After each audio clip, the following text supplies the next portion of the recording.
Unaware his wife belonged to a secret billionaire family, husband abandoned his 9 months pregnant wife to starve for his wealthy boss. What she did next made him regret it forever. He didn't just abandon her. He walked out of their tiny apartment with a suitcase in his hand, Sabrina's perfume still clinging to his shirt, and left his 9 months pregnant wife standing alone beside an almost empty fridge, while he moved into his wealthy boss's home, chasing status that would never save him. That same night, Emily Parker's body finally gave in. She collapsed on her kitchen floor from hunger, weakness, and exhaustion.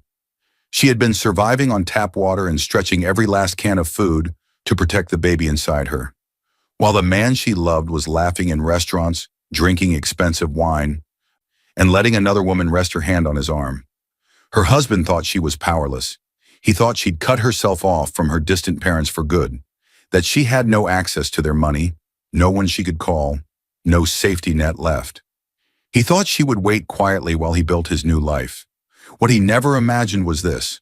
The wife he abandoned to starve came from a secret billionaire family that had been respecting her wish to live as an ordinary woman, but watching over her from a distance.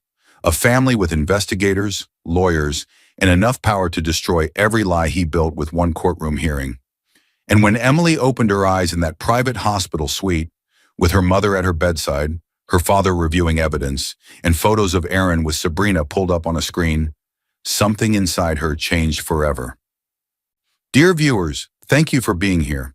If you're watching without subscribing, it's like letting Emily's voice fade in the same silence she suffered alone. When you subscribe, you stand with every woman abandoned, every mother left behind, and every quiet soul planning the comeback they deserve.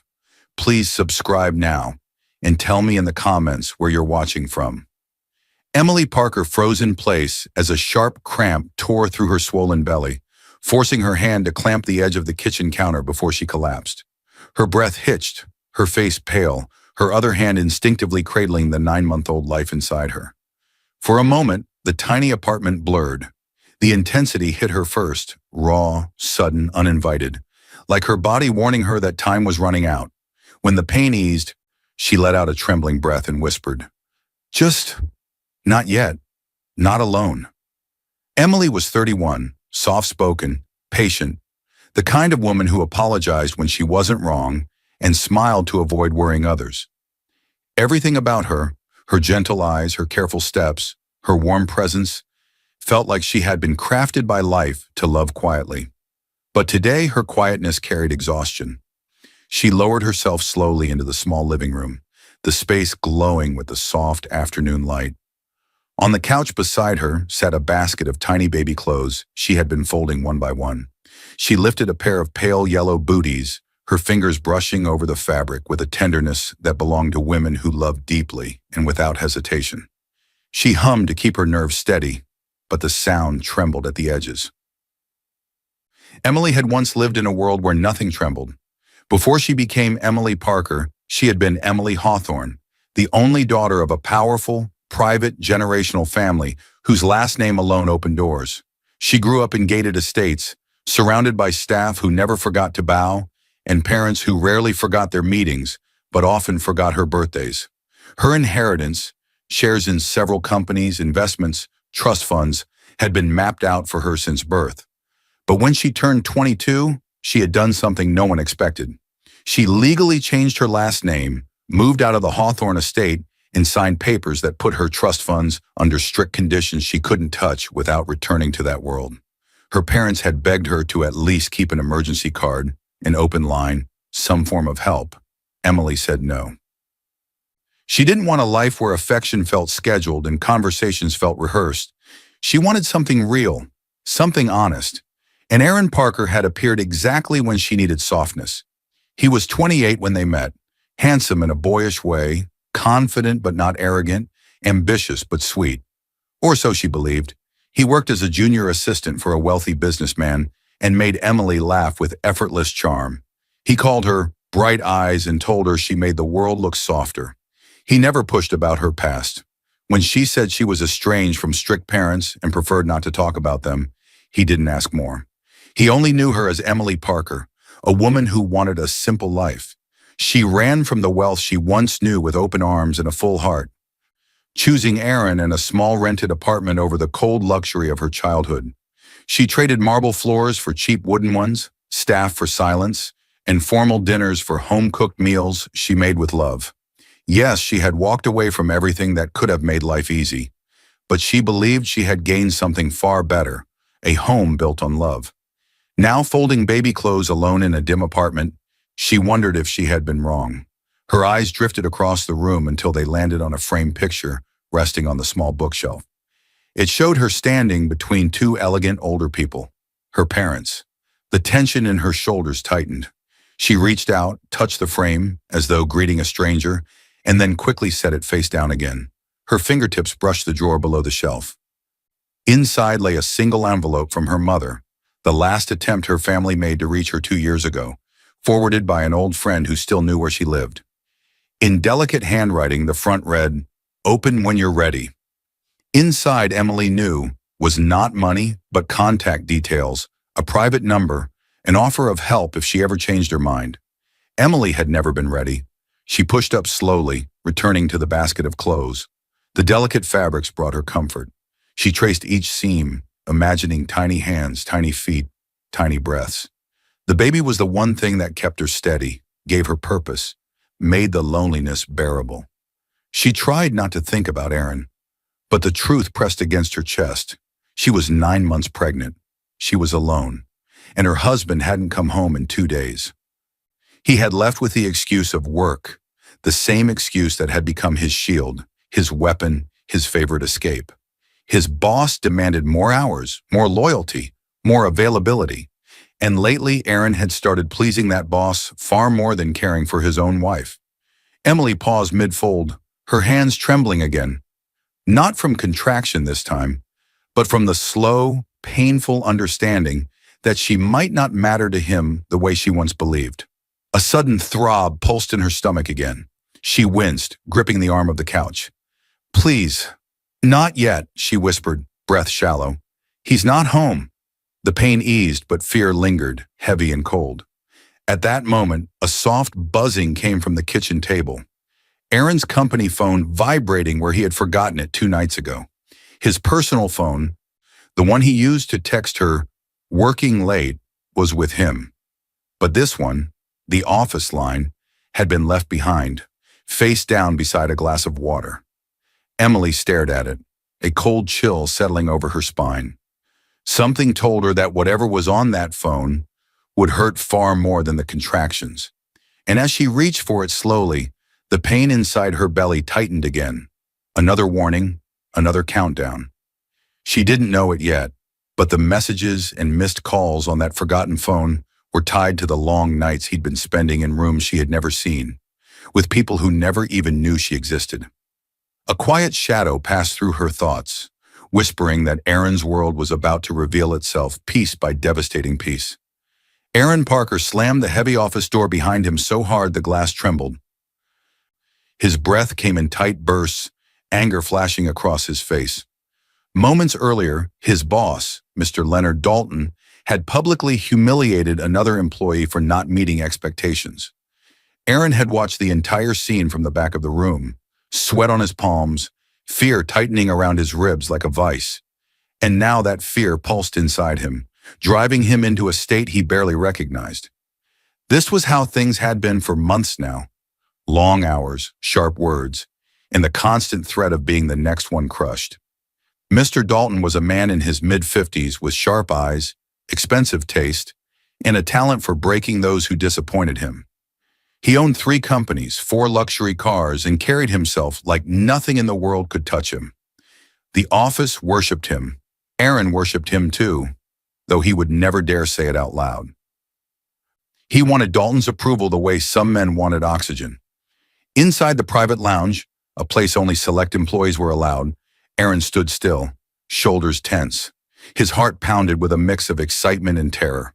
The room smelled of leather and expensive cologne, and gold decor gleamed from every corner.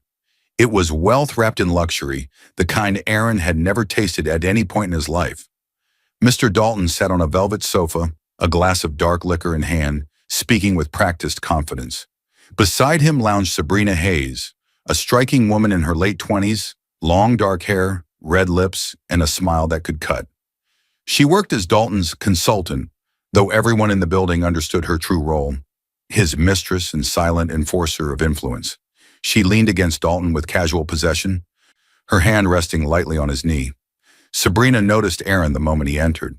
Her eyes traveled from his rumpled shirt to his nervous posture, and a hint of amusement crossed her face. Dalton smirked. "Come in, Aaron. You look like you just watched someone get crushed. Sit." Aaron obeyed quickly. Dalton raised his glass and said, "This is what success looks like, son. Comfort, options, power." He gestured to the room around him, and then to Sabrina. "And the right company." Sabrina crossed one leg over the other, deliberately slow. "Mr. Dalton was just telling me about the new position opening soon. A position for someone loyal." Aaron's breath caught. A promotion, a real one. The kind that came with prestige and financial security. The kind that could make him feel like a man who mattered. Not just a man scrambling to pay rent and baby expenses. Dalton continued, voice steady and cutting.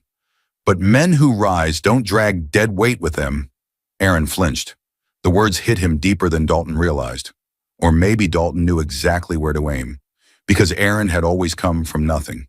He had grown up in an average family, struggled through average jobs, lived an average life. He had married for love, yes. But sometimes love felt heavy. Bills felt heavier. With a baby on the way and Emily on unpaid leave from her job, the weight on his shoulders felt suffocating. Dalton took a slow drink. "Your wife is, what, 9 months along now?" Aaron nodded stiffly. Sabrina laughed softly. "So much responsibility. That must be exhausting." Aaron didn't respond, but the seed planted itself in his thoughts. Small, poisonous, growing. Dalton leaned forward. "A man's value is judged by how high he can climb. If you want real success, Aaron, you must learn how to prioritize." Aaron swallowed, throat tight. He saw in quick flashes memories of his early marriage. Him kissing Emily's forehead every morning before work. Her smiling as she packed his lunch. Late-night dreams about a simple home, a safe life, a family built from love. But the warmth of those memories was drowned out by the glitter surrounding him now. Luxury, approval, status, everything he felt he deserved, yet never had. Sabrina moved closer, her voice smooth as silk. "You'd go far if you weren't tied down." Aaron's breath froze. She touched his sleeve lightly. Just enough for him to feel the suggestion, the temptation, the promise of a life where he wasn't struggling to be enough. Her words echoed in his ears. Tied down. His wife, his unborn child, the cramped apartment, the unpaid bills stacked in the kitchen drawer. The life he once wanted suddenly felt like a chain he couldn't escape. Aaron folded his hands tightly, trying to hide the tremor in them. Dalton smirked knowingly. "Think about what you want, Aaron. Men like me recognize ambition." And in that moment, something in Aaron shifted, quietly, dangerously. The man who once dreamed of a loving home was pushed aside by someone who wanted to climb, no matter what he had to leave behind. Sabrina leaned closer, her lips near his ear. "You don't have to stay ordinary." A chill ran down Aaron's spine. Outside the lounge door, unseen by all of them, Mr. Dalton's assistant slipped a folder into the office mailbox. Formal documents for a special assignment. A new role, higher pay, and an invitation to move into Dalton's guest wing so he could be close to work. Documents that would soon push Aaron even deeper into his transformation. Emily jerked awake to the sound of a plate shattering. Her heart pounded, her breath sharp. For one terrifying moment, she thought something terrible had happened to the baby. But no, the pain inside her chest wasn't physical. It was emotional. The plate had slipped from her trembling hands and crashed onto the floor. On the table beside her sat a full dinner. Her effort, her love, her hope, now cold, untouched, and waiting for a man who wasn't coming home. Her phone buzzed again. She already knew what it would say. Aaron, on her screen, working late. "Don't wait up." The words cut her deeper every time. She read them again as if they might change. As if this time he might add, "I miss you. I love you. I'm coming home soon." But the message stayed short, cold, empty, like a door shutting in her heart. Emily lowered herself into the chair, one hand on her belly, one hand covering her face. The silence in the apartment pressed on her like a weight. Even the clock ticked louder, reminding her of every minute she spent alone. She whispered to herself, "You said I was enough." Her voice broke. For a moment she let the tears come, quiet, tired tears that soaked into her palms. She didn't cry loudly. She never did. Emily had learned as a child that loud emotions had no place in a mansion filled with people who cared about appearances more than feelings. Her mind drifted into a memory, a flashback painted in soft gold and cold edges. She saw herself as a young girl, walking through endless hallways of her parents' grand estate. The walls were covered with expensive art, crystal chandeliers hung from the ceilings, and her footsteps echoed because there was no one around to answer them. She remembered trying to show her mother a drawing she had made. Her mother had smiled politely, nodded, and said, "Beautiful, darling," without looking up from her phone. Her father had patted her head as if she were a guest child visiting, then returned to his business calls. Love had been present in the house, but it had been distant, present only in words, not actions. Emily didn't want that life. She didn't want emptiness wrapped in gold. She wanted a hand to hold, a voice to reassure her, a partner who saw her as more than an accessory. So she chose Aaron. She chose simple walls, simple meals, simple dreams. She chose a man who once held her as if she were the only thing in the world that mattered. But now those memories felt like stories from another lifetime. Aaron came home less, smiled less, touched her less. He had become someone she barely recognized, someone distracted, ambitious, hungry for something she could not name. She lifted her phone again, staring at the message. Working late. The lie stung not because he said it, but because he didn't even try to hide how often he used it anymore. She placed a hand on her belly and whispered gently, "It's okay, Mommy's here. I'll keep us safe." Her stomach tightened again, not a full contraction, but enough to remind her that she couldn't afford to break down. She needed rest, she needed strength, and she needed... The thought vanished. The doorbell rang. Emily froze. Hope flickered in her eyes for one foolish second. Aaron. Did he surprise her? Did he come home after all? She pushed herself up, one hand gripping the table for support. She walked slowly to the door, heart trembling with a mix of fear and longing. She opened it. It wasn't Aaron. It was Mrs. Turner, the kind elderly neighbor from across the hall. She held 2 bags of groceries in her hands, her warm, concerned eyes scanning Emily instantly. "Sweetheart, you didn't answer your phone. I called twice," she said, her voice soft but urgent. "I heard a plate break. I was worried. You need food. You need help." Emily forced a tiny smile. Shame and gratitude blended painfully in her chest. "I'm okay," Emily whispered automatically. Mrs. Turner shook her head. "No, you're not. I know what an empty fridge sounds like when someone keeps opening it and closing it." Emily's eyes dropped to the grocery bags. Pasta, bread, fruit, soup. Basic things. Essential things. Things her husband should have brought home. "I can pay you back when Aaron's next paycheck comes in," Emily murmured. Mrs. Turner's face softened. "You'll pay me back by staying alive to raise that baby. That's enough." Emily stepped aside to let the neighbor in, her heart tightening, not from the baby, not from pain, but from the realization that strangers cared more for her than the man she had married. As Mrs. Turner set the groceries down and filled a few shelves, she spoke gently. "If you ever need to call anyone, use my phone, okay? Or the emergency number on your fridge. Don't sit here alone." Emily nodded. But her eyes slipped away from the fridge magnets and landed, for a brief second, on the drawer where her mother's sealed envelope lay hidden. She quickly looked away. As Mrs. Turner finished, Emily felt another sharp throb in her belly. Not a contraction, something else. Something warning her that Aaron's distance was not an accident, but a choice. And far away, in an office she had never seen, the choices Aaron made on nights like this were pulling him further from her than ever before. Aaron's heart slammed against his ribs the moment the bar door opened. He hadn't expected this noise, this heat, this rush of luxury wrapped in dim lights and polished marble. The private bar belonged to Mr. Dalton, his boss and the man who ruled his career like a king. Tonight Dalton had summoned him personally. That alone was enough to make Aaron feel his pulse in his throat, but intensity struck the moment his eyes landed on her, Sabrina Hayes, the woman every employee whispered about, the one who could make Dalton's anger soften with a tilt of her head, the one who closed deals by simply walking into a room. She sat beside Dalton at the long bar, her posture confident, her smile slow and dangerous. Sabrina's presence hit Aaron like a wave, sharp, bold, and impossible to ignore. "Aaron," Dalton said, lifting his glass. "Good, sit." Aaron obeyed immediately, sliding onto the stool opposite Sabrina. His palms were already sweating. Sabrina leaned in before he even settled. "Rough week?" she asked, her voice smooth as velvet. Her perfume, subtle, floral, expensive, wrapped around him. Her hand reached for his, guiding it gently onto the bar. Her fingers lingered. Every part of the moment was wrong, and every part of it pulled him in. Dalton watched with the expression of a man who enjoyed testing people. "You're ambitious, Aaron. That's why I like you." Sabrina took a slow sip of her drink, eyes fixed on Aaron over the rim of her glass. "An ambition," she said softly, "needs the right company." Aaron's jaw tightened.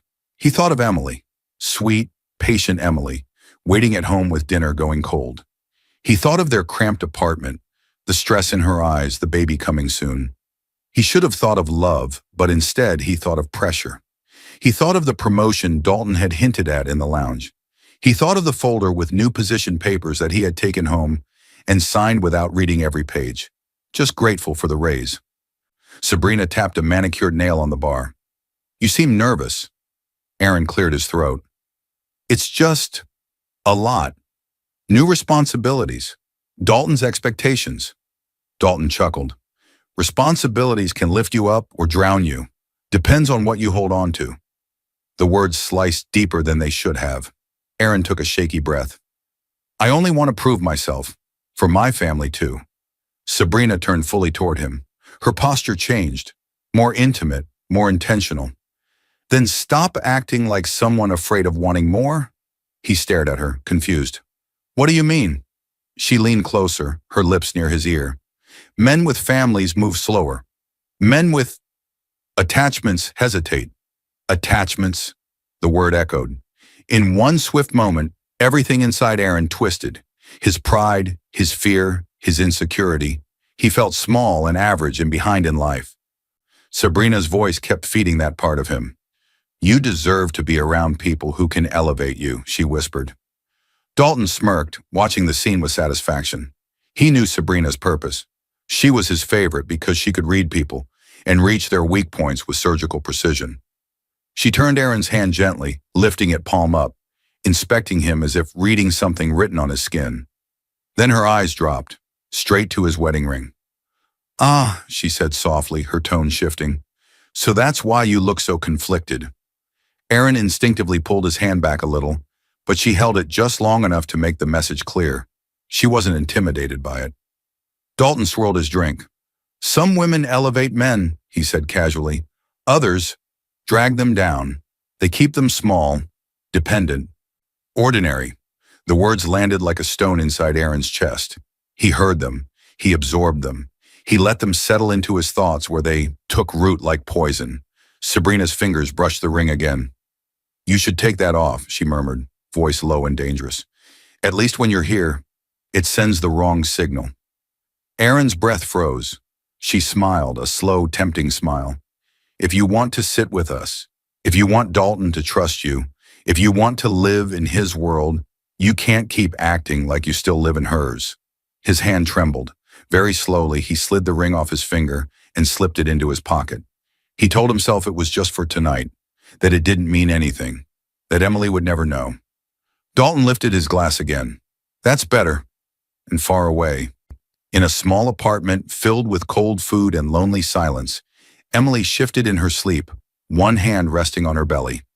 She didn't know why, but she woke up with a faint ache beneath her ribs, a warning she couldn't explain, a warning that something inside her husband had just shifted in a way she might not recognize anymore. The door slammed open with such force that Emily flinched, nearly dropping the glass of water she was holding. Her breath caught. Her heart stumbled. For one brief, foolish moment, she thought Aaron had come home worried about her, but the look on his face crushed that hope instantly. Aaron stood in the doorway, shoulders stiff, eyes cold, jaw locked like he had already decided something before he walked in. His movements were sharp, too sharp, like a man who had reached a conclusion he didn't want questioned. He didn't ask if she was okay. He didn't look at her belly. He didn't greet her at all. He simply walked past her, grabbed his suitcase from under the bed, and opened it. Emily blinked. "Hey, Aaron, what's wrong? Why are you packing?" He didn't answer immediately. He folded his shirts with mechanical precision, avoiding eye contact. The intensity in the room thickened until her throat tightened with dread. Finally, he muttered, "I'm moving in with Mr. Dalton." Emily stared at him, stunned. "Moving in? Why? What happened?" Aaron zipped the suitcase halfway and straightened, his expression cold and distant. "Work. The new position. Dalton wants me close to the house for a while. There's a guest room. It's part of the job." Her voice broke. "But I'm about to give birth. You haven't been home." He cut her off with a sharp exhale. "Emily, please don't make this harder. This is temporary. Dalton said if I commit fully now, it'll pay off later. For both of us." Temporary. He said it so casually, as if leaving his 9-month pregnant wife alone was nothing more than a short business trip. Emily stepped closer, hand trembling against her belly. "Aaron, I need you. The baby could come any day. You promised you'd be here. We planned this together. You said—" He looked annoyed. "You'll be fine. Mrs. Turner checks on you. You're strong. You've handled everything so far." Her chest tightened as if someone squeezed the air out of her. That wasn't a compliment. It was an excuse. He wasn't staying because he didn't want to. Aaron grabbed his wallet from the dresser, pulling out the debit card linked to his new salary account, the one he had quietly shifted most of their money into. Emily reached out instinctively. "Wait, why are you taking that? I need groceries. The doctor's appointment." "It's better if I manage the finances," he snapped. "I can't have you spending without thinking right now. I'll transfer something next week if I can." Her hand fell, her heart dropping with it. She had always been careful with money. She had stretched every paycheck. She had let her own small savings disappear first when she stopped working. Yet now he acted like she was some kind of burden. He shoved the card into his pocket and slung the suitcase over his shoulder. "If I impress Mr. Dalton, we'll finally be somebody. Don't you want that?" Emily stared at him, horrified. "I never wanted someone important. I wanted you." He didn't flinch. He didn't soften. Instead, he walked past her toward the door. That was when she smelled it, faint but undeniable. A scent that wasn't hers, perfume, floral, sweet. The same perfume lingering on Sabrina Hayes' skin the night he had come home late from drinks with the team, and she'd seen the name Sabrina flash on his phone before he tilted it away. Emily froze, the world spinning slightly. Sabrina. That woman had been too close, too confident, too connected to Mr. Dalton, and now too present on her husband's clothes. Emily's voice trembled. "Aaron, why do you smell like perfume?" He stiffened for a split second, but he recovered quickly. "Sabrina hugged everyone when Dalton gave the team speech," he lied smoothly. "You're imagining things. You're stressed." She wasn't, but she was too heartbroken, too overwhelmed, too pregnant to fight the way she wanted to. She pressed a hand to her head to stop it from spinning. Aaron placed his hand on the doorknob. "You'll be fine," he repeated. "There's still some food from Mrs. Turner. I'll send money when I can. Just trust me on this, okay? Don't call Dalton. Don't make this look messy." Her voice rose in panic. "No, Aaron, don't go. Please don't leave me alone like this. I feel strange. I think—" But he was already stepping out, already pulling away as if nothing she said could reach him. Emily's throat tightened painfully. She stumbled after him, gripping the doorframe. "Aaron, I think the baby is coming soon." He didn't turn. He didn't pause. He pretended not to hear. The door closed with a final, hollow thud that echoed through the apartment like a goodbye she never wanted. Emily stood frozen, her hands still outstretched toward the empty hallway. Her heart felt like it cracked in two, and the apartment suddenly felt colder, darker, smaller. Her breath hitched as another tightening pulse rolled through her stomach. Not quite a contraction, not yet, but close, too close. And as she leaned against the wall, trying to steady herself, a quiet realization whispered through her mind, one she didn't want to accept. The real danger wasn't the baby coming early. It was what Aaron was about to do next. Far away from home, in a house where Sabrina's perfume and Dalton's promises would wrap around him while she fought to survive alone. The hunger hit her like a punch. Emily clutched the edge of the kitchen counter as her knees nearly buckled. A wave of dizziness crashed over her so hard that spots filled her vision. Her breath trembled, her heart thudded weakly, and a cold sweat broke across her forehead. She had felt tired before, but this was different. This felt like her body was giving up. She forced herself upright, one hand on her belly, the other bracing against the counter. The fridge door hung open beside her, the inside light glowing over shelves that were completely empty. Not a drop of milk, not a slice of bread, not even leftovers. She had stretched what little food she had for days. First her own savings, then the groceries Mrs. Turner brought, then the last can of soup she'd watered down to make it stretch for 2 days. She had eaten smaller and smaller portions so the baby could have enough. But tonight, there was nothing left. Aaron hadn't transferred the money he promised. The card he took was still with him. Her message asking, "Did the transfer go through?" sat on, seen, unanswered. Her stomach twisted painfully. To stop the nausea, she dragged herself to the sink and filled a glass with tap water. The cold liquid soothed her throat but did nothing for the heaviness in her limbs. She drank another glass, and another. Finally, she slid into a chair, holding her belly as if her arms alone could protect the life inside her. Her mind drifted unwillingly into the past. She saw herself standing in the grand dining hall of her childhood home, marble floors and chandelier crystals sparkling around her. There had always been more food than anyone could eat, buffets of dishes lined up for business dinners and charity events. Yet she had eaten most of her meals alone, taking her plate to a quiet corner because her parents were always hosting or in meetings. She had been 22 the day she told them she was leaving the Hawthorne family estate, leaving the private drivers, the gated security, the generational wealth, leaving a life most people dreamed of. Her parents had stared at her as if she'd announced she was disappearing off the earth. "Emily," her mother had said, voice sharp with fear, "that boy is not ready for the burden of a powerful family." Her father had added, "He'll break under pressure. He already looks like he's struggling with his own." But Emily had been in love. She had seen Aaron's smiles, his warmth, his humble dreams, and she believed he loved her for who she truly was, not the name she carried. So she walked away, from money, from power, from every safety net. She even insisted her trust be locked, refusing an emergency card because she wanted to stand on her own. She thought love would be enough. But tonight, sitting alone with a pounding headache in an empty fridge, she felt the weight of that decision crushing her from inside out. A sharp pain hit her abdomen. She gasped and bent forward, gripping the table. "Please," she whispered, tears forming. "Not tonight. Not like this." The apartment felt colder, quieter, smaller. Emily tried to stand, but her legs trembled beneath her. She made it 2 steps before her vision blurred again. Her hand slipped from the table. The dizziness returned like a dark wave. Her phone vibrated on the counter. Her own phone. The one she had stubbornly refused to change so her parents wouldn't easily reach her. Now it lay just out of reach. She took one more step, then her knees gave out. Her body hit the floor with a dull thud. Her head struck the tile. The phone slipped from the counter, crashing beside her. The screen cracked instantly, lines spreading like a spiderweb across the glass. Emily blinked, barely conscious. Her breathing slowed. Her hand reached weakly toward the phone, touching it with the tips of her fingers before her arm fell limp beside her.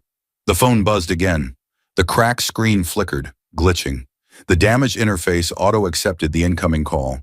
A name appeared faintly through the fractured glass. "Mother," a soft rustling sound came from the phone's speaker. Then a woman's voice, elegant, concerned, and unmistakably familiar, filled the quiet apartment. "Emily? Emily, are you there?" Emily couldn't respond. She was too weak. fading in and out of awareness. Her mother's voice grew sharper. "Emily, I can hear breathing. Something is wrong." More rustling, a distant command. Voices in the background.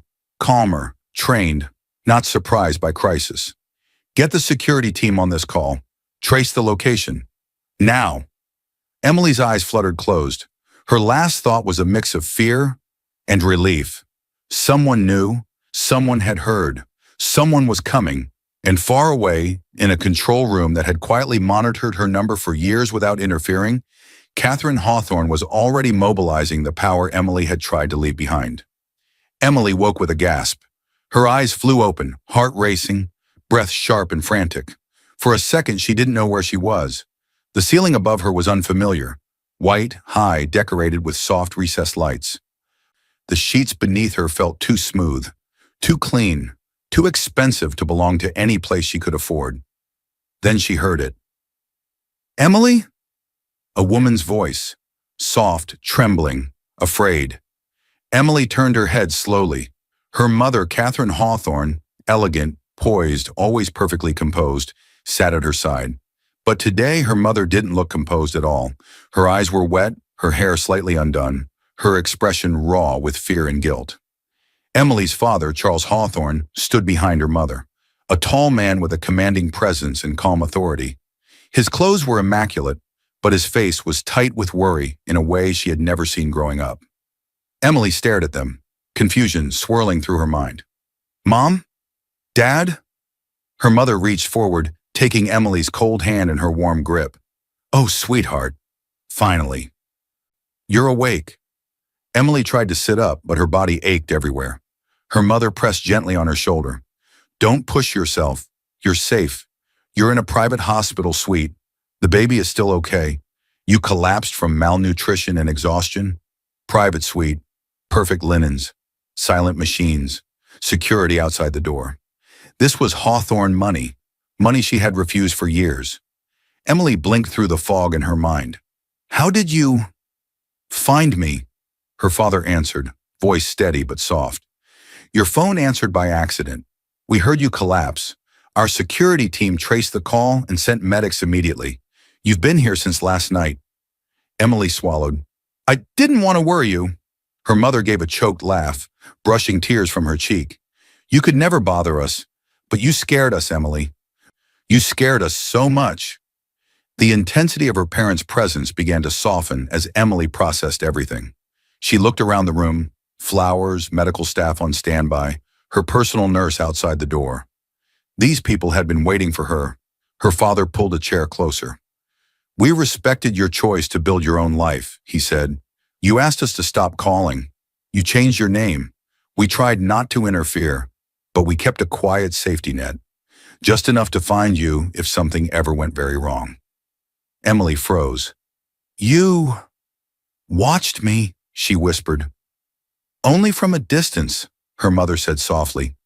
"No cameras, no spies in your apartment, just your phone number, your city, and a team instructed to stay back unless there was an emergency." Emily's chest tightened. All those years she thought she was completely alone. She wasn't. Not completely. But another thought slipped into her mind like a cold shadow. "Aaron. What about—" Emily's voice cracked before she could finish. Her mother's expression changed instantly. The softness vanished, replaced by a cold, razor-sharp fury. "We know." Her father reached into his coat pocket and placed a tablet on Emily's lap. "You deserve to see what he has been doing." Emily hesitated. Her hands trembled as she tapped the screen. The first photo appeared. Her stomach dropped. Aaron, at a restaurant. Sabrina Hayes on his lap, her arm draped over his shoulders, his face close to hers, laughing, relaxed, comfortable, as if he belonged there, as if he hadn't abandoned Emily, as if he wasn't married, as if he didn't have a baby coming any day. Emily's vision blurred. She blinked hard, but the images stayed. More photos came. Him at Dalton's private club, him leaning close to Sabrina, him leaving with her in a luxury car. Some images were old, taken weeks ago. Others were from just days before he walked out with his suitcase. "Once we got the call from your phone," her father said quietly, I told our investigator to pull every piece of data he already had and to dig deeper. We had looked into Aaron lightly when you first married him, just for your safety, but we never found anything we could use. Now we have more than enough." Her mother's hand tightened on her arm.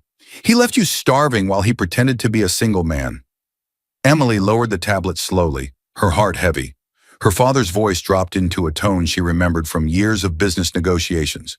Calm, lethal, final. "He will face consequences.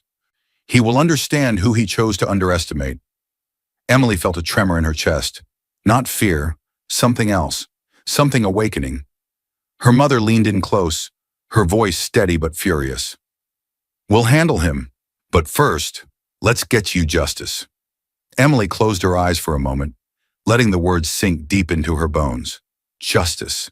After everything she had endured, after being abandoned in her most vulnerable moment. Slowly she exhaled. When she opened her eyes again, something had changed inside her. Her father tapped the tablet again. "There's more you need to see." Emily looked down. Another file was opening. Messages, receipts, location logs, bank transfers. Evidence. Evidence that would shake her world and Aaron's. And far beyond the hospital walls, in boardrooms and offices where Leonard Dalton once felt untouchable, the name Hawthorne was about to force open doors he thought would never turn against him. The conference room door burst open, making Emily flinch even from her hospital bed. 3 men in dark suits carrying thick folders and digital tablets entered with a level of urgency she had only ever seen in emergency rooms or crisis meetings on the news. Her father followed behind them, his expression sharp. No longer the worried parent from before, but the powerful executive the world feared. Charles Hawthorne had activated his legal division, and when the Hawthornes moved, the world usually shook. "Everyone, start," he said. The men spread documents across the table near the foot of Emily's bed. Screens lit up, files opened. Evidence spilled out like a silent storm. Emily's heart raced. She felt intensity fill the room like electricity. One man stepped closer and introduced himself. "Mrs. Parker, I'm Daniel Reese, head investigator for Hawthorne Legal." His tone was respectful but firm. "We're going to walk you through everything we've uncovered so far. You can stop us anytime." Daniel placed the first stack of papers in front of her. Bank statements, withdrawals she never approved, transfers to restaurants she never visited, charges made on nights Aaron claimed to be working late. Emily blinked slowly, absorbing each detail. The numbers blurred for a moment, then sharpened. Her father whispered, "Take your time, but know that we are here now. You're not facing this alone anymore." The tension eased slightly inside her. For a moment, Emily let herself breathe, but only for a moment. Daniel slid over a tablet. "Next, we have digital evidence. We also extracted data from the company phone your husband left at the apartment," he added. "Its messages and call logs confirmed his late-night meetings with Dalton Circle and his pattern of ignoring you while he was out."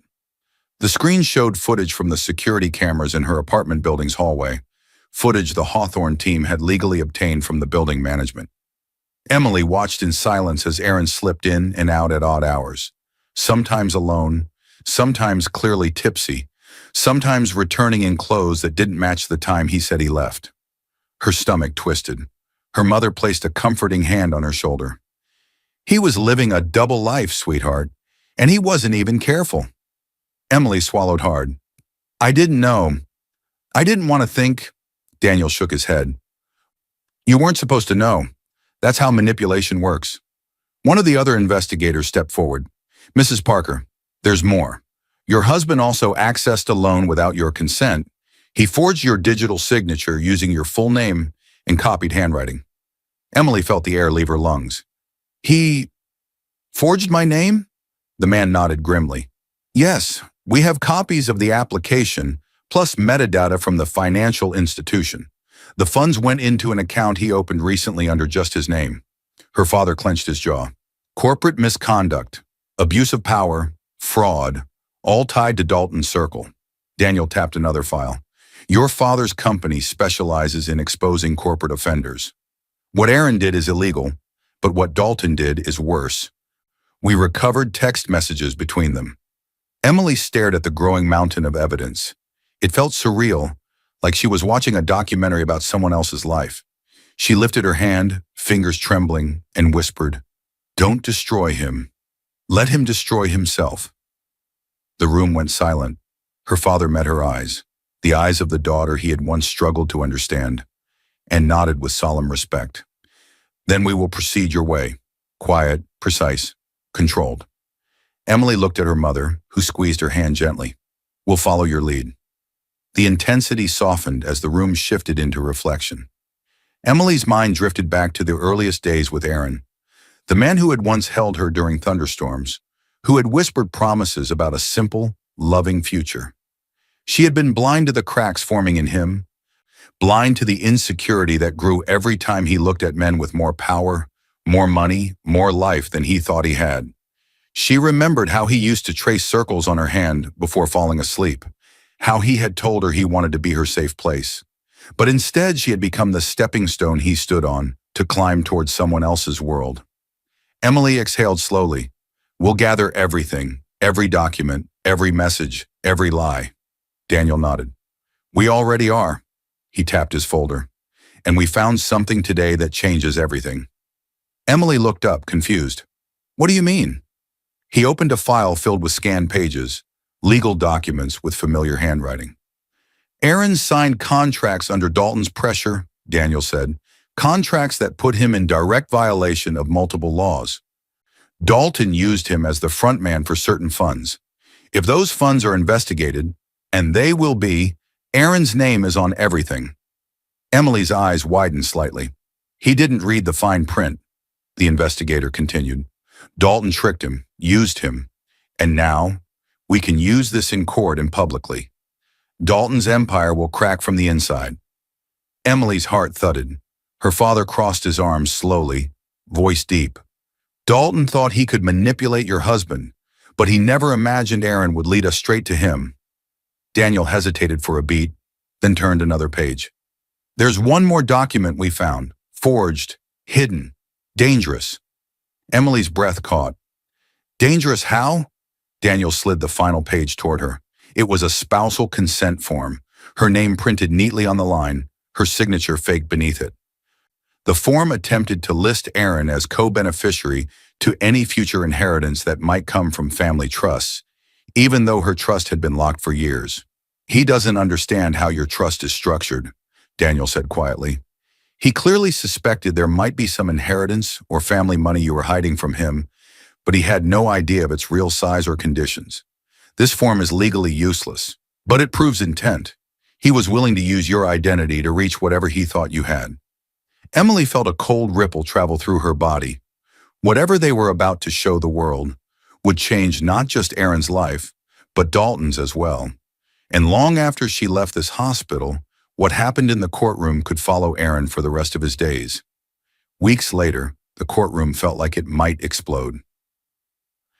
Voices clashed in the air, reporters murmuring, chairs sliding, spectators whispering like they were watching the climax of a drama come to life. The tension was so sharp it stung. Security guards lined the walls. Cameras flashed. Once the press learned that the Hawthorne family was backing a case against businessman Leonard Dalton and an ex-employee, the room became a storm. Every eye was fixed on one man, Aaron Parker. His shirt clung to him with sweat. His breathing was fast and uneven. His hands shook so badly that he struggled to keep them still on the defense table. For weeks he had been riding high, living with his boss, chasing status, pretending to be powerful. Now, under the unforgiving lights of the courtroom, he looked small, lost, exposed. The judge banged the gavel. "Court is now in session." Aaron flinched. Across the room, Emily entered through the side door, calm, composed, elegant in a simple dress. Her belly was smaller now. She had given birth days earlier under her family's protection. Her mother pushed the stroller behind her, their newborn son sleeping peacefully. A wave of whispers spread. "She looks so strong. Is that her baby? He abandoned her while she was pregnant, right? The Hawthorns are here. This is serious." Emily took her seat without looking at Aaron. Her expression was steady, serene. It wasn't anger that filled her presence. It was dignity, quiet, unbroken strength, and that terrified Aaron more than rage ever could. The judge turned toward the attorneys. Today we are hearing the petition for divorce, custody arrangements, and presenting preliminary evidence related to alleged financial misconduct and identity fraud. We will review evidence submitted by the Hawthorne legal team. Daniel Reese, the lead investigator, stepped forward. Calm, precise, deadly. He clicked the first slide. Hospital records. The courtroom gasped. The screen displayed medical notes in bold. Patient severely malnourished, signs of dehydration, pregnancy at risk, emergency intervention required. Emily kept her gaze forward. Her mother squeezed her shoulder gently. Aaron's face turned pale. Next slide. Financial statements. The documents clearly showed that Aaron drained joint accounts, withdrew funds without permission, and used money meant for groceries to wine and dine his boss and Sabrina. The judge frowned. Mr. Parker, do you deny any of this? Aaron swallowed hard. I was under pressure. I thought I could fix it later. I didn't realize, but his voice broke under the weight of his own choices. More evidence appeared. Security footage from the apartment building hallway, Aaron entering at 2 a.m., clothes disheveled, receipts for luxury meals, hotel records booked under business travel, screenshots of messages between Sabrina and Aaron, flirtatious, bold, shameless. Aaron squeezed his eyes shut. It wasn't what it looks like. I was just... The judge cut him off. Save it for your attorney. Daniel clicked again. Loan documents appeared, forms showing a loan taken in Emily's name, approved with a forged digital signature. And this, Daniel said calmly, is the loan Mrs. Parker never consented to. Her signature has been confirmed as forged. Murmurs rippled through the courtroom. Lastly, he put up the spousal consent form. This document tried to list Mr. Parker as co-beneficiary to an inheritance he incorrectly believed Mrs. Parker still controlled. Again, the signature is forged, legally worthless but revealing. The judge's expression hardened. Mr. Parker, your actions show a pattern of deception and financial abuse toward your wife, but the worst was still to come. The judge nodded to the bailiff. Bring in Mr. Dalton. Aaron's head jerked up. His boss, Leonard Dalton, entered the courtroom escorted by 2 officers. His expression was sour, irritated, but he kept his composure. He had been subpoenaed after Hawthorne investigators uncovered financial crimes, linking him to shell accounts and illegal transfers. Dalton took the stand. Mr. Dalton, Daniel began, did you pressure Aaron Parker to distance himself from his pregnant wife? Dalton shifted, jaw tight. I advised him to focus on his career. Did you encourage him to abandon his home to live closer to you? A pause. Dalton's eyes flicked to Aaron, cold, emotionless. Aaron stared back with a mixture of desperation and betrayal. Yes, Dalton said finally. He wanted advancement. I told him he couldn't rise with distractions. Gasps echoed. Emily closed her eyes briefly, steadying her breath. Her father leaned closer. This is the truth coming to light, Emily. Let it happen. Dalton continued. He told me he was willing to sacrifice anything, even his marriage. Aaron's head snapped toward him. What? You said? Dalton ignored him completely. The judge slammed the gavel. Order. Daniel stepped back. Your Honor, we rest our case for today. The courtroom fell into thick silence. Aaron trembled in his seat, his life falling apart piece by piece. The mistress he chased wasn't here. Her lawyer had kept her far away. His boss had thrown him under the bus. The world he wanted to join had spit him out without hesitation. Meanwhile, Emily sat with calm grace, her breathing slow, her posture steady. She looked like the very image of strength, of a woman who had risen above betrayal with dignity instead of rage. The judge turned toward her. His voice softened. Mrs. Parker, he said, before I finalize the dissolution of this marriage, grant you full custody and issue recommendations for further criminal proceedings? Do you wish to say anything? Energy rippled through the room. Aaron's eyes widened. He needed her. He needed her to defend him, to say something that would save him, to soften the verdict. Emily stood slowly. She turned to face him. Her gaze met his. A quiet storm, a depth he had never bothered to understand. Her lips parted as if she would speak, but she said nothing. Silence. A silence heavier than any accusation. a silence that changed everything. The judge watched her, waiting, and for the first time Aaron realized heartbreak didn't always scream. Sometimes it looked like peace, sometimes it looked like goodbye. Emily inhaled slowly, and the courtroom leaned forward as if the world had stopped to hear her next breath. Aaron burst out of the courthouse doors as if his lungs were collapsing. "Emily! Emily, wait! Please!" His voice cracked with panic, desperation, and a grief he had never prepared for. People in the courthouse entrance turned to stare. Some whispered. Others shook their heads. Cameras flashed, catching every broken step he took as he stumbled toward the woman he once vowed to protect. Emily stood at the bottom of the courthouse steps, calm as morning light. She held her newborn son against her chest, his small head tucked under her chin. Her mother stood beside her, one hand on the stroller, her father behind her like a silent wall of support. The judge had just granted Emily full custody and put strict conditions on any possible future contact Aaron might have with the child. Conditions based on therapy, restitution, and proven change. A restraining order protected her for now. Emily didn't turn when Aaron shouted again. "You were supposed to wait for me," he cried, stumbling down the steps. "I was doing this for us." Emily stopped walking. Slowly she turned around. The baby slept peacefully in her arms. Her eyes were, however, calm, clear, and unshakable, held no softness for Aaron anymore. Only truth. "No," she said gently. "You did it for you."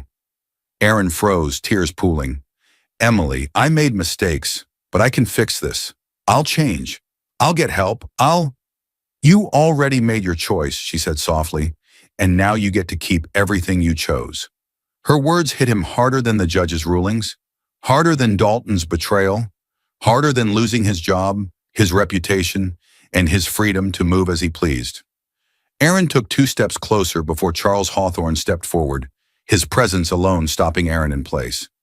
"You will not approach my daughter," he said calmly, power humming beneath every word. Aaron's breath shook. "Please. I just need to hold my son. Just once." Catherine stepped closer, her gaze colder than winter. "You lost that right long before today. The court made its decision based on your actions. You don't get to erase what you did by crying on the steps." Aaron broke. The weight of it all hit him at once. His legs trembled. He fell to his knees on the courthouse steps. Emily watched him quietly. Not with hate, not with anger, just truth. "You didn't lose us today," she said gently. "You lost us the moment you walked out and left me to starve while carrying your child." Aaron covered his face with his hands as sobs tore out of him. The photographer nearby captured the moment. A man ruined not by enemies, but by his own choices. Emily inhaled slowly, shifted her newborn gently, and turned away. Her mother reached for her arm. "Come home, sweetheart." Emily nodded. For the first time since she left the Hawthorne estate years ago, the word home didn't feel like a cage. It felt like peace. It felt like safety. It felt like beginning again. A sleek black limousine pulled up to the curb, doors opened by uniformed drivers who bowed slightly out of respect. Aaron's head snapped up when he heard the door open. "No, Emily, please." His voice was barely a whisper now. "Don't leave me. Don't take him away." Emily paused at the open car door. She looked back one last time. "You left yourself," she said quietly. "All I'm doing now is finally walking away." She stepped into the limousine. Her parents followed, her mother carrying the diaper bag, her father giving Aaron one last look that made his blood run cold. As the door closed gently behind Emily, Catherine leaned closer to her daughter, her voice soft but sharp. "That man never knew who our daughter really was." Emily looked out the window, calm and steady. "He never cared to know," she whispered. The chauffeur closed the final door. The limousine pulled away from the courthouse, leaving Aaron on his knees, tears staining the concrete, watching the life he destroyed disappear through tinted glass. He would remember this day forever, not as the day he was punished, but as the day he finally understood the price of choosing ambition over love. The limousine glided down the street, carrying Emily into a new life, stronger, wiser, and finally free. The baby stirred against her chest, letting out a tiny sound. Emily smiled softly. A new chapter had begun. I hope you enjoyed watching it as much as I enjoyed creating it. Like, share, and comment on the lessons you've learned. Let me know where you're watching from in the comments below. See you in my next video.